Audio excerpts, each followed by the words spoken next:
Hello, Radical Ones. This is Hal Hickel. I'm Senior Animation Supervisor at Industrial Light and Magic in San Francisco. I've been with ILM for almost 30 years now, next month. And one of the great pleasures I've had of working at ILM is working on Star Wars projects. My first was Phantom Menace, then Attack of the Clones, Episode 2. And then you got to jump forward a ways to Rogue One, which is what I'm here to talk about today. Rogue One was a really special project for me.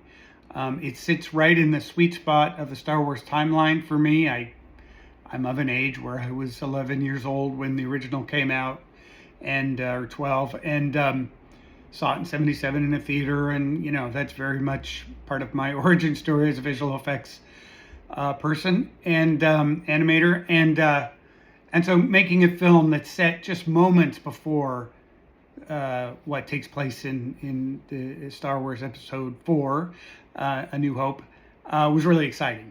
The other thing that made it special for me is that I have worked with legendary visual effects supervisor John Knoll on a bunch of projects now, going back to Episode 1. John and I are good friends. John Knoll, you may know, he and his brother Thomas invented Photoshop. He's a brilliant guy, a great artist and technician, and I think one of the best visual effects supervisors working. And Rogue One was his idea. He wrote up a treatment, he took it to Kathy and did a whole pitch, Kathy Kennedy, and that got the film started. And so John was the whole reason Rogue One exists. And so working with him on that was awesome because I love working with John, but also because the story came from one of our own in visual effects. The project itself was just tremendous. I really enjoyed working with Gareth Edwards on it. He's got a very singular take. He's a massive Star Wars fan.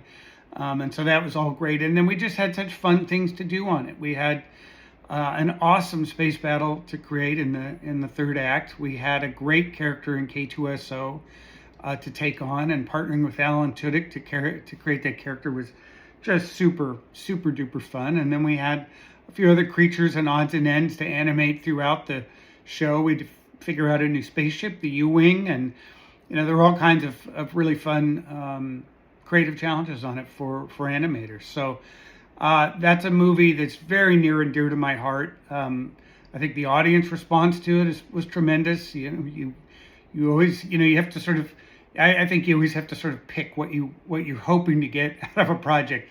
One of the things is that I have fun making it. Another one is, did the audience enjoy it? And then I guess then there's box office to consider, which is sort of connected a little bit with audience reception. But in my case, I absolutely loved working on it, and people really seemed to like the movie, so it's just a win-win. It was awesome.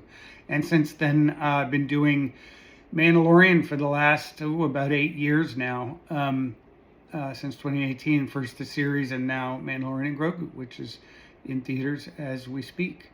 So thanks very much for listening to this, and may the Force be with you. Take care.